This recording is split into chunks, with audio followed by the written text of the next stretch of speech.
The Florida Speaker designate is Danny Perez, one of our favorite people, because I met him at the American Legislative Exchange Council, ALEC.org, and he's been a friend since then. Danny, good morning. Now we've added the Keys, so I don't know if anyone gets up before 11 o'clock in the morning in the Keys. What do you think? Good morning. You know, the Keys lifestyle is a different lifestyle. They're still recovering from the night before. Yeah, so if anyone is, maybe they're just coming home. That's the other thing we could be talking about. They could just be coming home. Danny, when I saw you, I guess it is about 17 days ago in Washington at the ALEC Gala, the horrific things in Israel had not happened. Now the world has changed and we're on the precipice of war. How do you feel about it in Florida? How is Florida reacting to this massacre of, it's going to be 15 or 1,600 Israelis before we're done, the taking of hostages, the atrocities? What's been the reaction in Miami, which you represent? Well, look, the state of Florida has been very adamant in a bipartisan way, Hugh, to stand with Israel, to stand with their right to defend themselves, to stand with the Jewish community. What's happening is a tragic event that, quite frankly, I don't even think we've seen the worst of it yet. You know, this is not going to be a 4-week war. This is going to take months, and until Hamas is eliminated, the Israelis have to continue to fight as they should. But here in Florida, we are going back to a special session in exactly 1 week here. And the only reason we are going back is to make sure that we do two things, Hugh. First, that we file a resolution that shows our solidarity with Israel and the right for them to defend themselves and for them to be a sovereign nation. And then two, to make sure that any state funds that are being used in any way, shape, or form towards an Iranian entity or the Iranian government, which sometimes happens through pension funds, we will make sure that can no longer happen. So we are boycotting Iran in any sort of investment on behalf of the state for state dollars, and we'll be doing that in the next couple of weeks here to show our solidarity with Israel. Now, Danny Perez, the University of Florida has a new president, Ben Sasse, friend of mine, friend of yours, friend of Governor DeSantis, friend of everyone in Washington, D.C. He put out the most clear statement of support for Israel and denunciation of the terrorist attack, the savagery, the barbarism in southern Israel. Are you going to back him up? Is the Florida legislature going to back him up? Are you going to give Florida presidents, school university presidents, the authority to dismiss people who are inciting anti-Semitic violence? And I think a lot of campuses are inciting anti-Semitic violence everywhere. And so you're right. Ben Sasse is a great man. Hugh, we've already done that in the state of Florida. Last session we did that.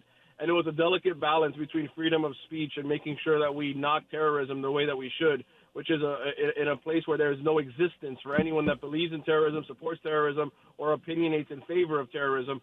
But we've done that. So now it's a matter of holding these people accountable because we've implemented those laws. We've, unfortunately, Hugh, and this is not something that I'm proud of, unfortunately, we have had our fair share of anti-Semitic events here in the state of Florida. We have had synagogues be burned down. We have had schools been infiltrated, specifically to the Jewish community. And so what we us the ability to hold them accountable. And so now it's just a matter of us at the legislative level implementing what we were so quick to pass last session. Now, it is interesting to me, President, I want to say this right. Florida Speaker designate Perez. I am a big First Amendment person. I know the Brandenburg test. You cannot outlaw speech unless it intends to incite violence and has the imminent likelihood of doing so. So you can't punish pure speech, but you can certainly cut off funding to groups that advocate anti-Semitism. You don't have to give any money to anyone. State funding is something that's up to you. Do you think you will defund universities that refuse to take action to protect their Jewish students from anti-Semitism? I think everything's on the table right now, Hugh, but we've been very fortunate that the university system has shown their solidarity with Israel, but more importantly, has been able to speak out against the hate of terror that Hamas has caused. I mean, let's not forget the root of evil here. Their name is Hamas, but they have infiltrated the entire world. You're seeing, which is insane to me, you are seeing people support Hamas all over the world under the disguise of a Palestinian flag, which quite frankly is something that everyone's onto. If you support what's going on in Israel on behalf of Hamas, you are a terrorist. There is no ands, ifs, or buts. I don't care what flag you have. If you don't speak out vocally, firmly, strongly against what's happening on behalf of Hamas, you are a terrorist in my eyes. And anyone that coincides with that opinion has to be brought to the table. And yes, they should not be using state funds at all. And we're taking that step, even an additional step forward with making sure that Iran, not only Hamas, because Hugh, let's be very honest here, Hamas is being backed by Iran, whether Iran wants to admit it or not. We're seeing it. The proof is in the pudding. So we got to hit them right where it hurts. We got to hit Iran, and we're going to be doing that in Florida. Now, the interesting thing about pension funds, the American Legislative Exchange Council, and you're such a great representative of ALEC.org, and I recommend to my audience, especially in the Keys, to go to richstatespoorstates.org and find out why Florida is ranked second in that listing. Maybe you'll overtake Utah sometime. But one of the great things about ALEC is they focus on pension funds, the abuse of pension funds, and the missed opportunities of pension funds. How much control does the Florida legislature have over the Florida State Pension Fund for public employees, teachers, et cetera? Significant, absolute. We've been making sure that the tax dollars that are being used through these pension funds for people that are putting money into the state pension funds, that we're investing in ideologies that are American and that believe in the Constitution, but at the same time that aren't being taken into other regimes. And we've done that with Venezuela and with Cuba and now with Iran. I mean, we've made sure that we are not investing in communist regimes because, you know, it's very easy to look the other way, but we can't do that. We refuse to do that in Florida. And so any communist regime that has any stake on any investment that the pension fund could potentially invest in on behalf of the state has been taken off the table. And this is only the beginning. This is only the beginning. We have to continue to look at it. Obviously, we have a massive problem with China, which is a morning show of its own between you and I.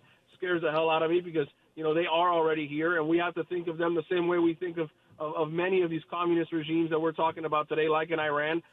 China is capable of the most evil, and we must be watching them at all times.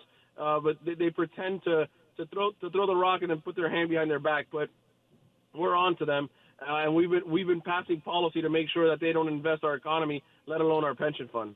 Now, I want to close, Speaker Designate Perez, with a different subject, and it's a little bit lighthearted, but nevertheless, I want to bring it up on a dark Monday morning where the war is looming. And that is the fact that the Eagles shattered the Dolphins last night. I mean, they wasn't even close. They just crushed them. Now, my Browns won yesterday. I'm just wondering, have you given up on the Dolphins now that they've been exposed as a fake team? Papier-mâché Dolphins. Oh, my gosh. Well, first of all, the 1972 Dolphins live on forever, so we popped our champagne. That's the most You're worse than the right? Steelers fans. They're always living in the 70s.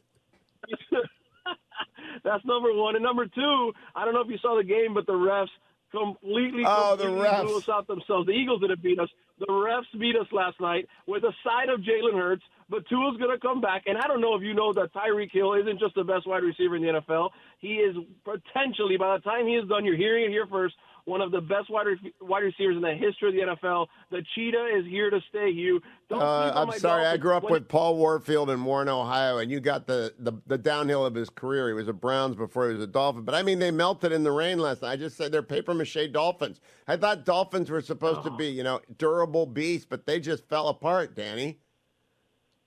Yeah, the Dolphins looked like Flipper last night, but we're going to come back, and we're going to look like that. We're going to look like that mean mammal that we really are. All right, thank you, Speaker Perez. It's so good to talk to Danny in the morning. It makes me happy. He's a father of young children. He's taking them to school. He still talks to me. Thank you, Danny.